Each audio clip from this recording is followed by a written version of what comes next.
All right, we'd like to say good afternoon, everyone. Welcome to Sunlight Missionary Baptist Church Bible Study. I'm Pastor Kevin Simmons. It's good to have you all with us here once again this afternoon.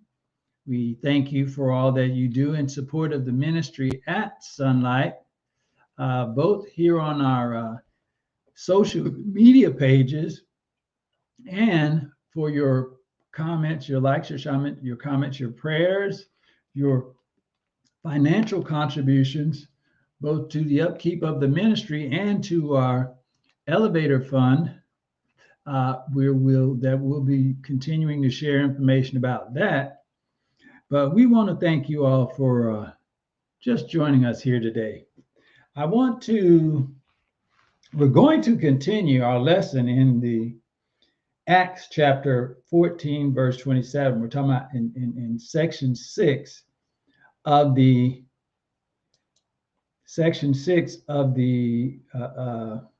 what is that? New Testament's basic book. Actually, section 7, New Testament basic. The story of the book of Acts, from Acts chapter 14, verse 27, talking about Paul and Barnabas bring their report on their first trip, the first missionary journey, to bring their report back to the church at Antioch. And what we've been talking about in the cross-referenced verses with regard to the examples and principles that are in verse 14, chapter 14, verse 27. What we've been talking, that's what we're talking. That's what we're talking about. And we have seen that many times, in many instances, the people that are sent out as missionaries to start churches. That's what a missionary is. In the Bible, that's what a missionary is. Somebody sent out to start up a church. In the world today, we have all kinds of missionaries all over the place. Start churches or support churches. We got missionaries from other countries coming into the United States.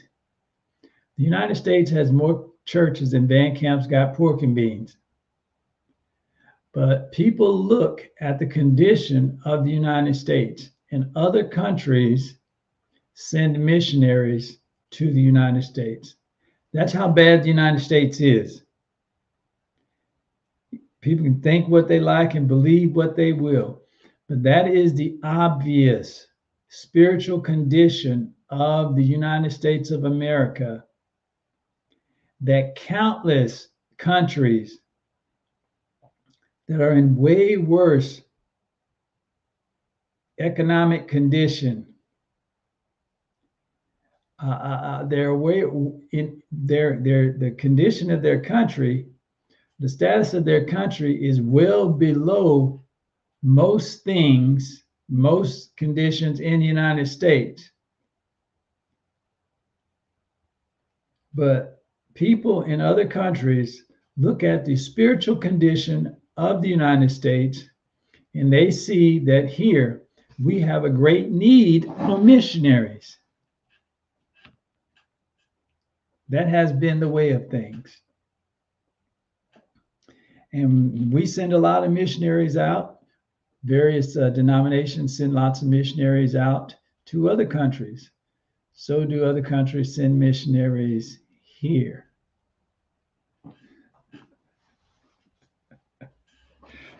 That is just entertaining, no matter what. Well, again, we thank you all for joining us. We're going to get in with the study of the lesson already.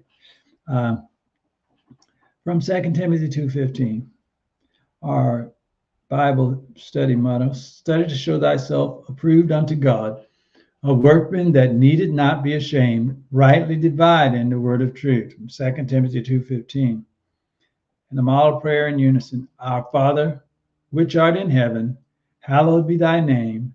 Thy kingdom come, thy will be done on earth as it is in heaven. And give us this day our daily bread, and forgive us our trespasses, as we forgive those who trespass against us.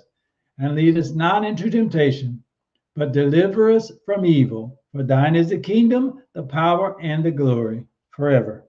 Amen. And again, we thank you all for joining us. Our lesson is coming from Acts chapter 14, verse 27. And the verses leading up to verse 27 speaks to some of the other places they visited. In verse 24, it says, and after we had passed through Pisidia, they again came to Pamphylia. Verse 25, and when they had preached the word in Persia, they went into Attalia. Again, these are just various places they're on the move, going from place to place to place.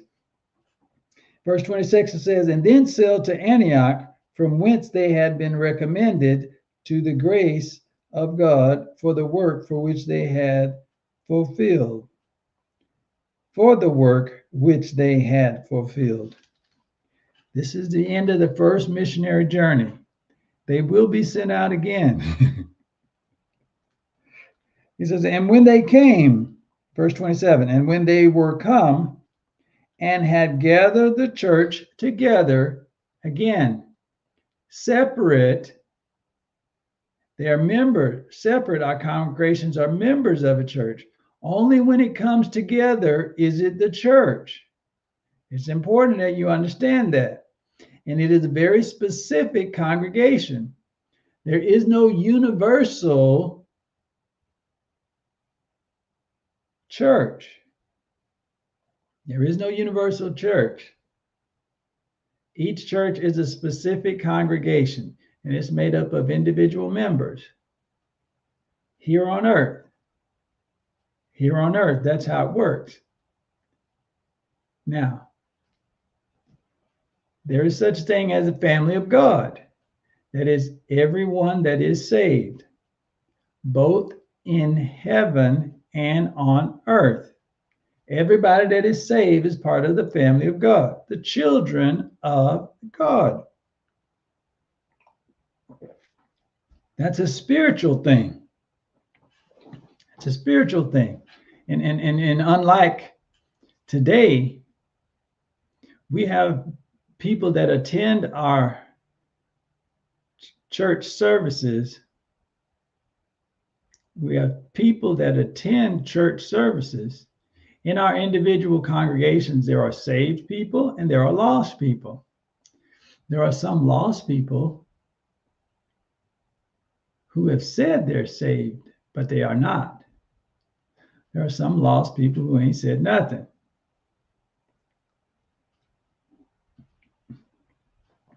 Hence, the church, there is no universal church. There's a family of God comprised of all the saved of all times, both in heaven and on earth. Very different thing. Very different thing from a church. There is no giant church on earth. It's not like that, comprised of all people on all the saved people on earth. That's not a thing. Scripturally, that's not a thing. So for all the denominations that talk about the universal church, that's not a thing. That is what the Roman Catholic Church taught. So that's how, and their teachings are the most widespread. Therefore, that's why how most people think of the church. It's an error in their thinking, and they think that way because they don't read the Bible. They don't read the actual Bible and see what thus saith the Lord. They don't care enough yet. They don't care enough to rightly divide the word of truth. Again, when they had come and had gathered the church together, they rehearsed all that God had done with them and how he had opened the door of faith unto the Gentiles. Again, that's another thing he's talking about.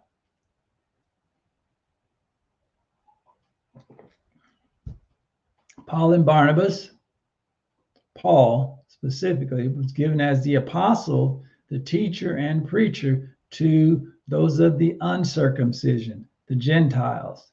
To Peter was given the gospel to the circumcision, the Israelites or the Jews. And for the most part, Peter and the other 11 apostles, most of the time, did work with the Jews. They didn't stick exactly with the Jews, but most of their work was focused with the Jews. Paul and Barnabas, and sometimes Luke and John Mark, although Paul was the specific person designated by Jesus, went out among the Gentiles. Various long missionary journeys, going from country to country to country to country to country to country to country to country to country, and back to the church at Antioch to tell them everything they saw and God did through them in all these places, and how the gospel is spreading as Jesus commanded. All right, now we want to look at some verses, a few verses here. 1 Corinthians chapter 16, verse 9. 1 Corinthians chapter 16, verse 9. And this is an interesting verse where you need some context for what it is saying.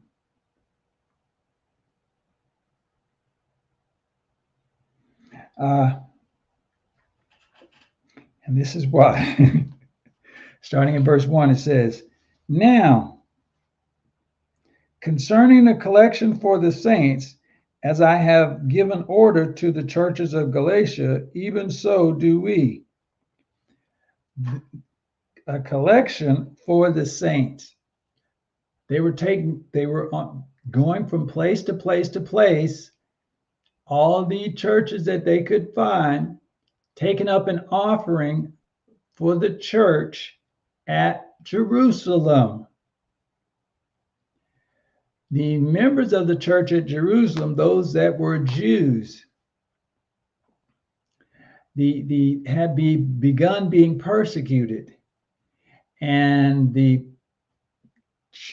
saved, the members of the church in Jerusalem, the Pharisees and Sadducees and Jewish rulers sort of cut them off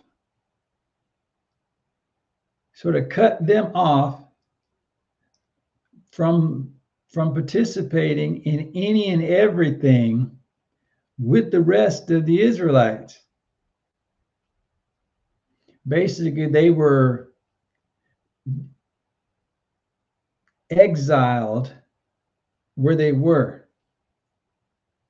They didn't kick them out of the country, but they forbid anybody else to doing business with them or having any contact with them. And that is a misuse of the law that God gave. But that for specific crimes, a person was to be cut off and removed from the congregation of Israel. They were to be cast out of the congregation. No one was to do business with them or have any dealings with them at all. Basically, they couldn't work. They couldn't do anything. They were cut off from everybody except for the provisions for the poor, which is, in a field, there's the stuff on the outside, in the field of whatever field was planted, along the outer edge of the crop was left unpicked for the poor. That was the provision for the poor and the needy. Whoever planted something, you didn't harvest everything. That is on the outer edge, was left there, was left unharvested so that the poor would have something to eat. It's state welfare. Yes, that's a thing. It's in the Bible. It's in the Bible. God has never, no nation, no country has ever, no country has ever turned their back on the poor. No country has ever done that.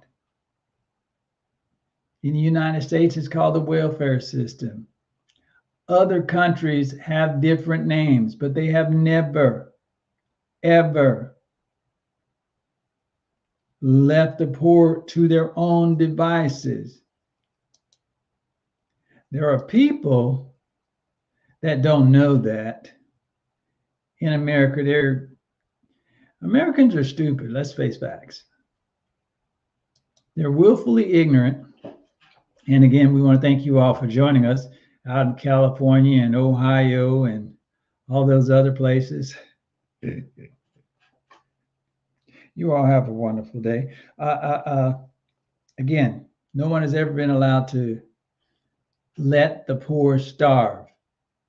You're never allowed to let the widows starve. You were never allowed to let the orphans starve.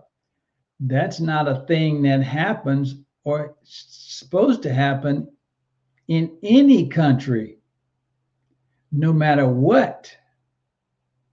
It just doesn't happen. Only the most greedy and heartless of people will have that in their heart, that should be a thing. That the poor, the widows, and the orphans should be able to take care of themselves. To a certain degree, it is true, but it is the job of countries and government to recognize that that's not an absolute truth. So God has established a way for things. But the collection to the saints for the church at Jerusalem, that's what it's talking about. Again, Paul, all the churches, Paul was one of the people. There's a bunch of different people from a bunch of different churches went on a trip to all the churches that they could find across the planet to gather money for the offering for the members of the church at Jerusalem. That is how, again, that's also how our elevator fund is being funded. The same principle that the church, the kingdom of God on earth, the children of God on earth are to always work together and support each other. In Nehemiah, when the temple at Jerusalem, the temple and the city of Jerusalem was in great need and were laid waste. When the repairs started, it wasn't just the people of Jerusalem that were doing the fixing. It wasn't just the people of Jerusalem that gave to fix that, made offerings to fix that.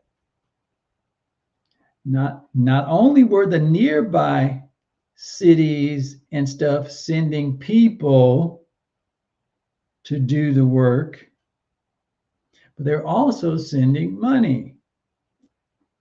Money came from other countries. Because the Israelites are one. They're all the people of God.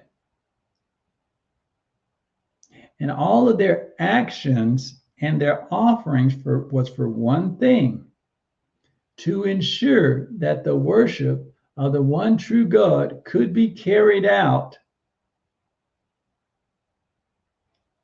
period, in this place. Granted, the temple is special. We know that. We know that the temple is special, but so too is every other place that has been set aside and dedicated to the worship of the one true God. Churches are supposed to work together. If one is in need, everyone should give to fulfill that need. A need, not a want, but a need. So no church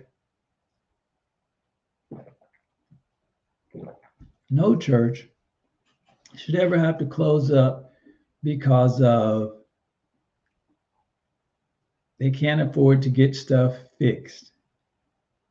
That should not happen. By the grace of God, more people will get their heads on straight so it doesn't happen. Now, I'd like to say this also. Now, the people in Jerusalem knew that they had a need, and they knew they couldn't do anything. They couldn't fix the problem. They couldn't fix what was going on. It's beyond them. God knew it's beyond them also. So the heads of the church at Jerusalem and all the other churches who knew of their need did what they could. And they did. So that's what it's talking about, this collection. Again, he said, for the saints, now concerning the collection for the saints, as I have given order to the churches at Galatia, even so do ye. Paul said, I let the churches in Galatia know about the need of the church at Jerusalem. And so the church at Galatia would continue to spread the word further out and out and out and out to all the churches. And everyone would collect what they could. And when Paul and them came through, they would take the collection and take it back to the church at Jerusalem. Verse 2 says this, upon the first day of the week, let every one of you lay by him in store as God has prospered him, that there be no gathering when I come. It's part of a letter he sent out to all the churches. Okay, what you got to give, set that aside. What you got to give, what you got as an offering for the church at Jerusalem, just set that aside and be done with it. Because when we come through, we're going to collect all of that. We're not going to stop, talk, and discuss. You know what the deal is. We're going to come, we're going to do collecting, we're going to keep going. Because they don't have time. The church at Jerusalem is in bad shape. The people in Jerusalem, the children of Christ in Jerusalem are in bad shape, and they need this now. Lots of people, whenever a church is doing something nowadays, there are people that want to second guess. Maybe y'all should try something else. Maybe this, maybe that, maybe the other. Churches don't work like that. Like for our elevator fund, people was wondering, why don't y'all just build another edifice? No. Y'all can build a new building. You can build a new building for almost for that much. No. The truth of the matter is, a lot of money has been given, and the fund is going good, very good, by the way. A lot of money has been given for the elevator. Decades, over 10 years of prayers and offerings have been given for the elevator. The money is designated for the elevator. The prayers have been raised for the elevator. It is not the church, those who are the church at Sunlight today. It is not their job to try and second guess or undermine the prayers of the righteous before that came before, and to spiritually misappropriate, take the funds that were given for the elevator and try and do something else with it. We can't seek to counteract their prayers. Again, their prayers to God. Now, if God wants us to do something else, God will let us know. But we ain't gonna try and it's a tricky thing. Most people understand Sunlight's been planning on an elevator for over 10 years. We've had issues. Issues come and issues rise. There have been a couple of hurricanes and a pandemic that has played havoc with everything and has sort of knocked us back a few steps. And I'll say that again. They have knocked us backwards a few steps. That's okay. They was baby steps that we were taking forward. So we're not, we're still moving forward. And God's going to give us a big puff of wind in our sails, and we're going to sail forward. We just have to inch forward in the meantime. All right. He says that there be no gathering when we come. We're not going to be asking for you to take up an offering when we're there. We're going to ask you to give what you've already set aside. There will be no discussions. We don't have time. Because remember, these people are going by boat, by foot, and by camel over hundreds and hundreds and hundreds of miles from country to country to country.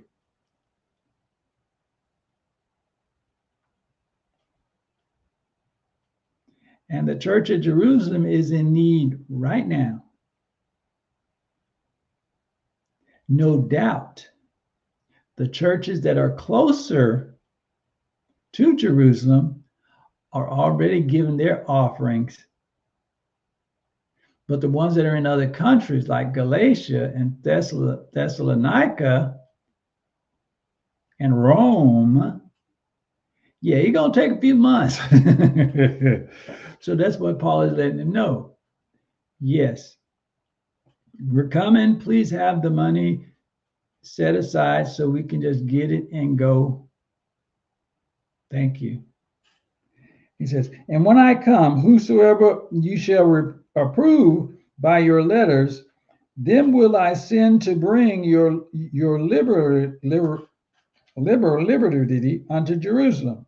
Paul says, whenever I get there, you collected your money, whosoever you're going to send, whoever you pick to send the money back to Jerusalem, whoever you pick among you to send the money back to Jerusalem, I will come out, count the money, write a letter to the church at Jerusalem, said, receive these people, and this is their offering from the church at Galatia, from the church at Thessalonica, from the church in Rome, from a church in Perga, wherever it is. Paul write a letter introducing them, and these are these from this church, and this is the offering that they are giving to the church of Jerusalem. And they go off with the letter, because you got to have the letter. And when they get when the people who get sent from the church arrive at the church at Jerusalem. The church at Jerusalem will receive them, receive the letter, said, thank you, thank you, thank you, thank you. And when they get there, the church at Jerusalem, and then when they get rested up and they want ready to go home, church at Jerusalem will write a letter of thank you and blessings to that church and let them know that they received their people. Their people received and dropped off the donations and offerings that they get and thank God for them and send them back home. The letters back and forth from the churches were the way that churches communicated. The letters back and forth when someone moved from one town to another, the letters from the churches were the way that people swapped from church to church. That has been and still is the way things work.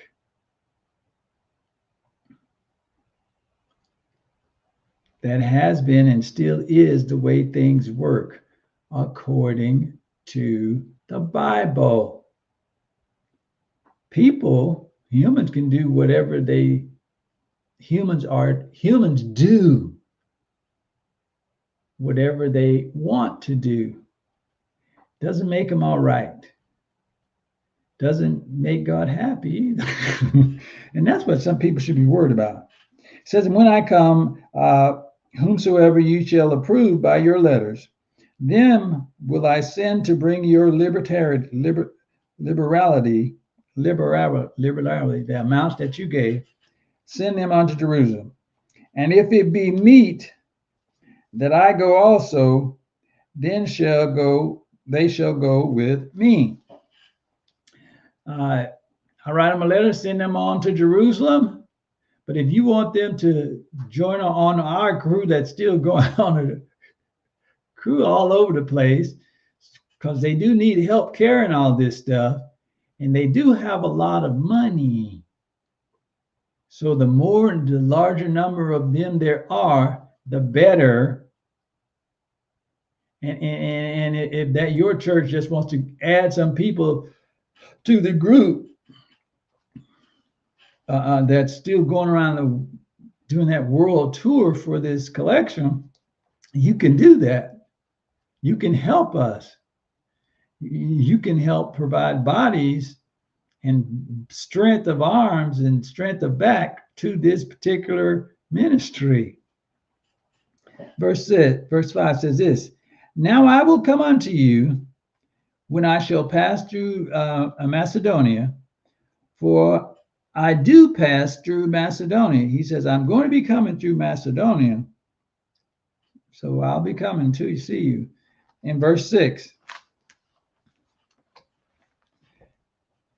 said, and it may be that I will abide, yea, and winter with you, that ye may bring me on my journey whithersoever I go. Say, it may be that I have to get stuck there because of winter.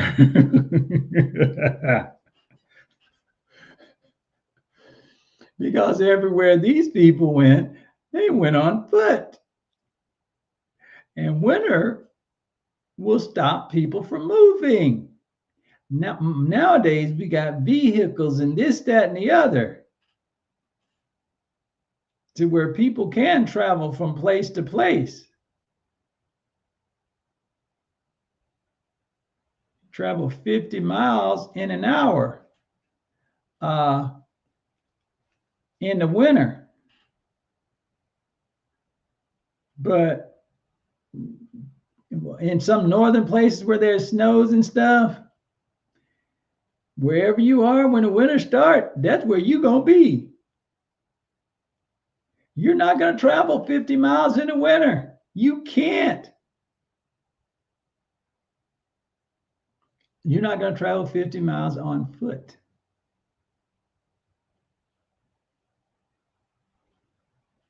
It's too dangerous.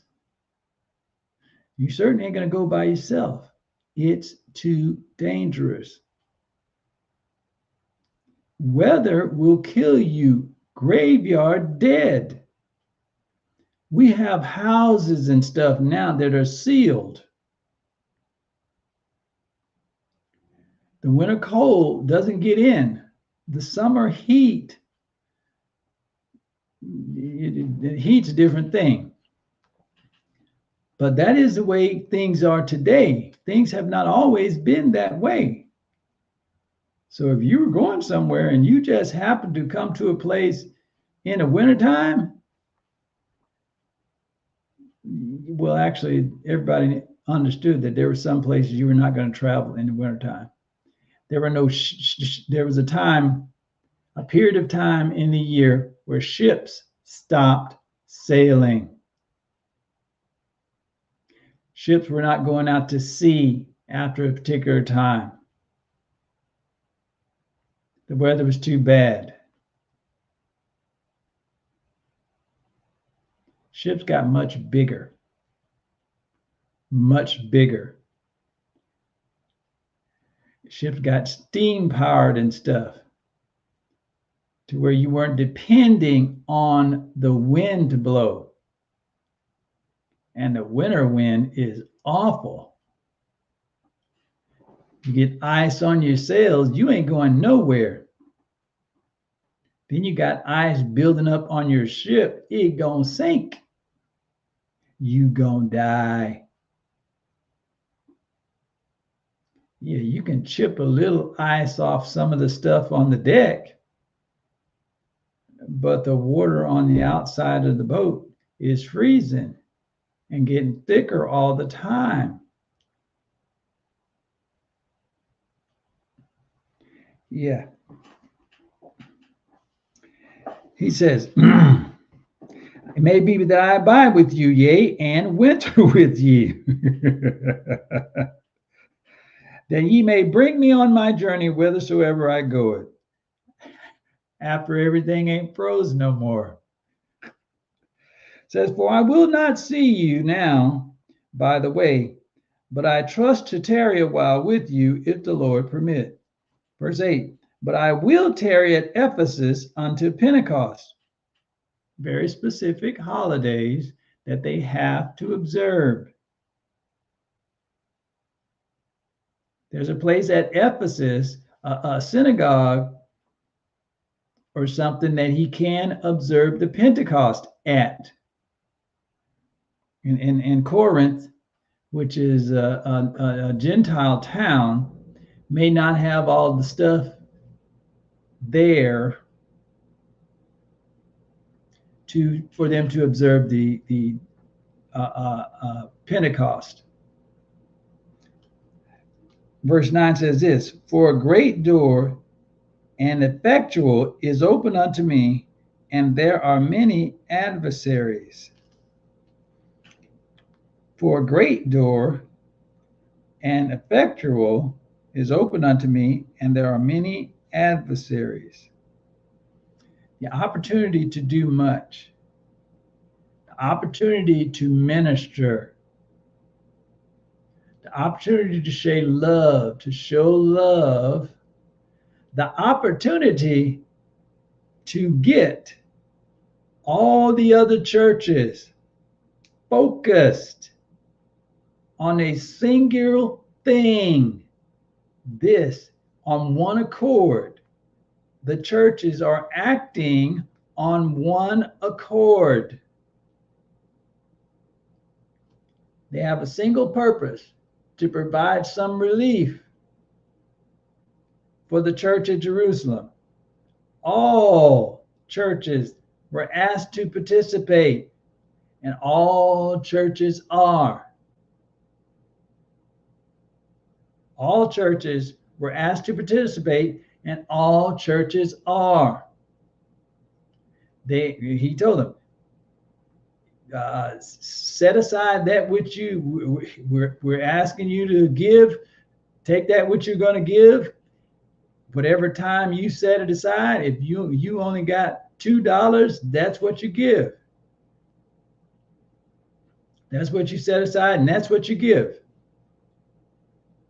If that just happens to be your poor time, where you've run out of money, and you learn about it and set aside this, then that's what you give.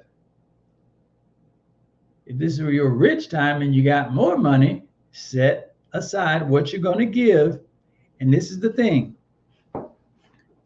That which you set aside belongs to God. It's not yours anymore. That's the thing. That is the thing. What he's saying to them, what you set aside as an offering to the Lord, to the work of the ministry, belongs to God. It's not yours anymore. You don't get to, you don't touch that. You don't think about that. No matter what circumstances, how your circumstances change, that isn't yours to touch. You can trust God, who knows what you're in need of, to deal with you and your changed circumstances. But that which is offered unto the Lord is his. I say be real fearful of that stuff. And look through the Bible and look at to see in the church, one couple we know about, God just struck them down graveyard dead. They're saved, part of the church, and this was an example. They were used as an example. Saved, part of the church. The people at the church in Jerusalem was selling their stuff and giving to the church. Here's the thing. Now, this you need to understand. These people had more. They just had more. This was above their excess. They did not sell the land. They did not sell their land to give to the church because the land was not theirs to sell. The land belongs to God, and it is assigned to a specific family. What they could sell was the whatever was growing on the land, whatever crops that was going on the land. You got 10,000 acres, $1 an acre, $10,000 worth of wheat, $10,000 worth of corn. Yeah, you could sell that. You can sell what's growing on the land, but not the land, because the land doesn't belong to them. And then the 70th, whatever, it reverts back to the original family that God had assigned it to. So the land was never theirs. They were only selling what the land could produce, if there was anything on it. Well, one group said, well, we'll sell this and we'll give all, and he said, we sold this thing and gave all the money. Gave all the money to the offering. That's not true. They didn't give all the money to the offering, but they sold it to give all the money to the offering. And when they said out of their mouth that is what they did, then all of it, all that from that selling, then belonged to God. Now, while they had it, it was theirs. They could give as much as they want to. As much as they want to, as little as they want to. That's fine. But when you say you're doing it all for the Lord and then hold back, when you say you give it all to the Lord, it's his. It's not yours anymore. The tithe is not yours. The tithe is not yours. Offering's yours. The tithe ain't yours. They say, we're going to keep. They said they gave it up. Peter's talking to the husband. Wife's off somewhere else. Peter's talking to the husband. Say, why are you lying to God? It was yours. You sold the stuff. It was yours. You could do whatever you want to, give as much or as little. But you lied and then seek to steal from God. Again, that what they had set. This is my offering to the Lord. Make an offering to the Lord. That's the Lord's. It's not yours. And you want to take it back? You want to steal from him? Bam, he fell down dead. Later on, his wife come in. Peter asked her, okay, about this here land. She repeated the same lie. Yeah, we gave it all. He says, listen, woman, I know that it's not true. And you see them guys over there? They just toted your husband's body out because God killed him graveyard dead, and now they're coming to get you. Bam, and she was dead, and off she go. What you give to the Lord belongs to the Lord. That which belongs to the Lord anyway belongs to the Lord. We own nothing, including ourselves. But Paul was talking about this. For a great and door and effective is open unto me, and there are many adversaries. What he's talking about is the opportunity for ministry, the opportunity for all the churches to act on one accord. This is a huge deal. This is a huge opportunity. This is a huge opportunity that God has provided. All things work together for the good, for the benefit of them who obey the Lord. Love means to obey his commandments. And who are the called, the saved. So here, in this action to support the church at Jerusalem, all churches, and indeed everybody, every saved person has the opportunity to act on and be on one accord in this action. This is also what we're doing with the church, with our elevator fund. We're getting the opportunity, we're giving everyone the opportunity to act on one accord to the point that whatever God has blessed you to give and blessed you to do, we're asking you to give and to do. God willing, everyone will understand, and as more churches will begin to act according to this biblical principle. Because things aren't going to get no better for the world. They're going to get way worse. Way worse. And again, thank you all for joining us. We're going to look at Colossians, C-O-L-O, chapter 16, G-E-P-C, chapter 4, verse 3. Colossians chapter 4, verse 3. And we'll start at verse 1. This is Paul's letter to the church at Colossae. I love this because there are so many things in the Bible that will just show you how messed up people are, and how messed up people choose to be, and how messed up people choose to stay. This is what it says. Masters, give unto your servants that which is just and equal, knowing that ye also have a master in heaven.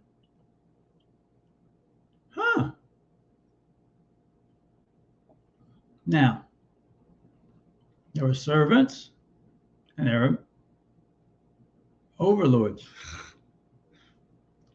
People all the time, everywhere, all over the planet, from the beginning of history, have had other people as servants. Sometimes people were taken in and enslaved.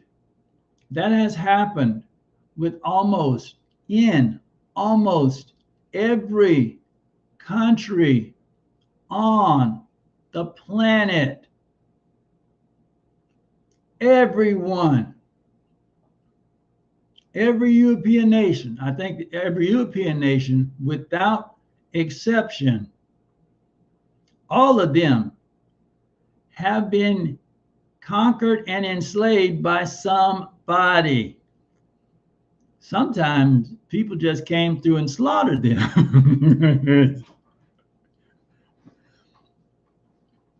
So when we got people today calling European colonizers, yeah, they did that, but they didn't colonize, they didn't make colonies to enslave people. And enslavement has been done always. That's a human problem, not a white person problem.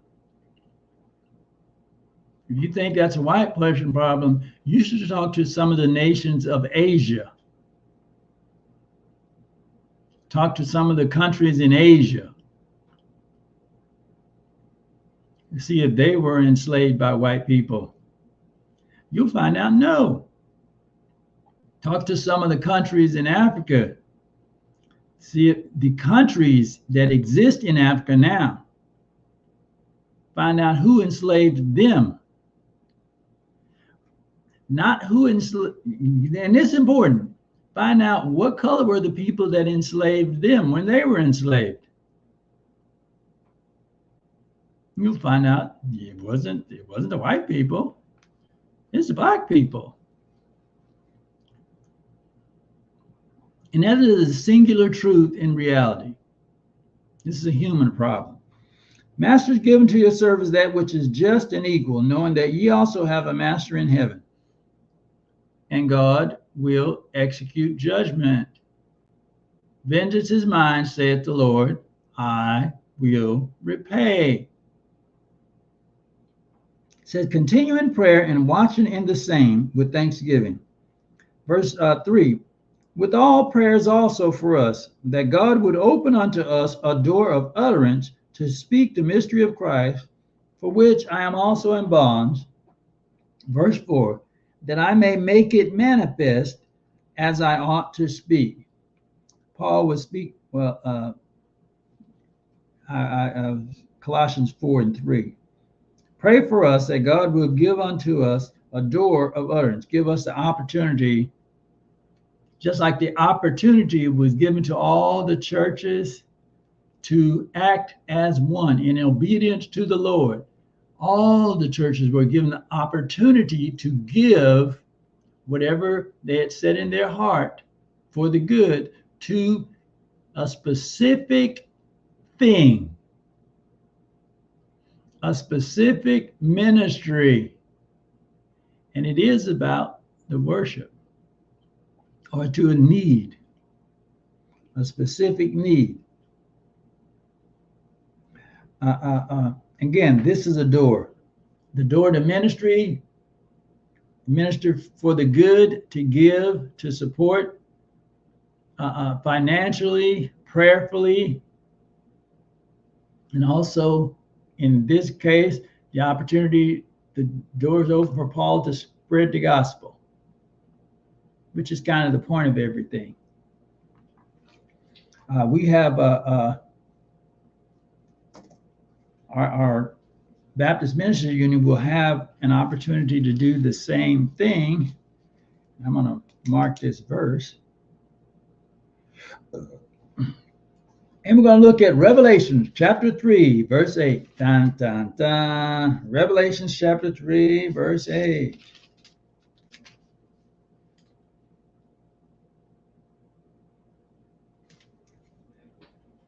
Sorry, verse 7. This is what it says. This is Jesus speaking to the churches, the 7 churches. This is to the church of Philadelphia, verse 7 and 8.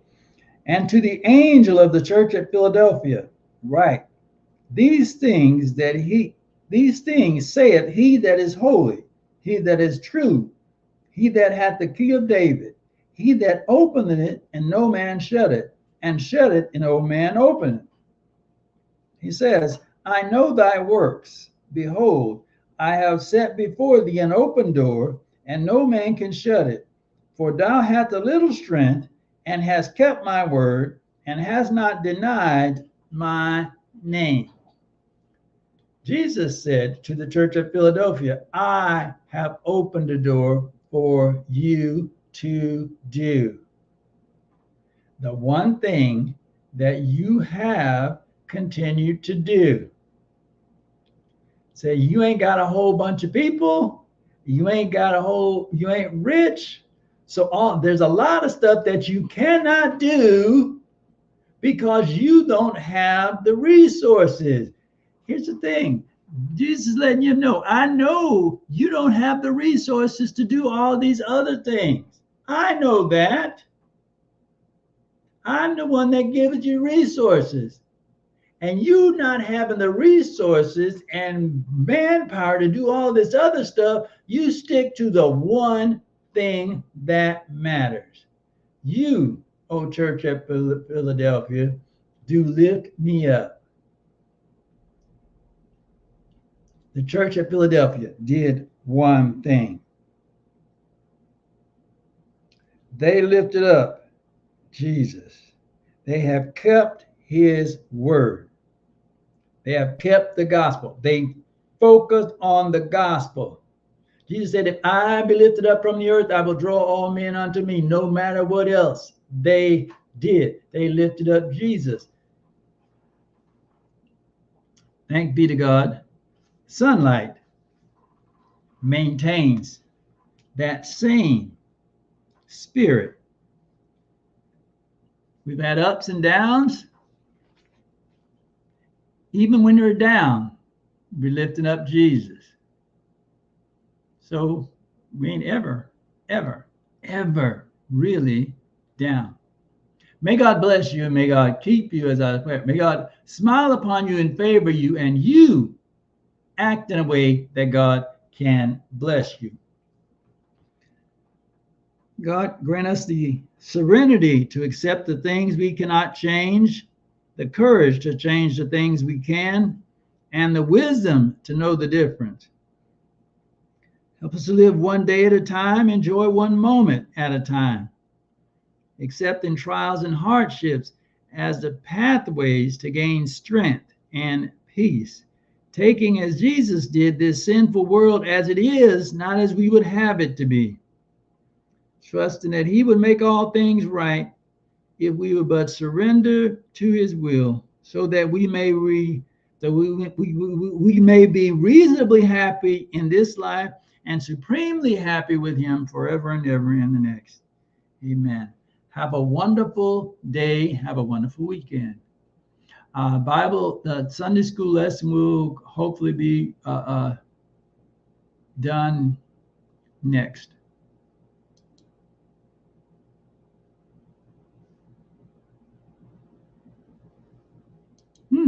Oh.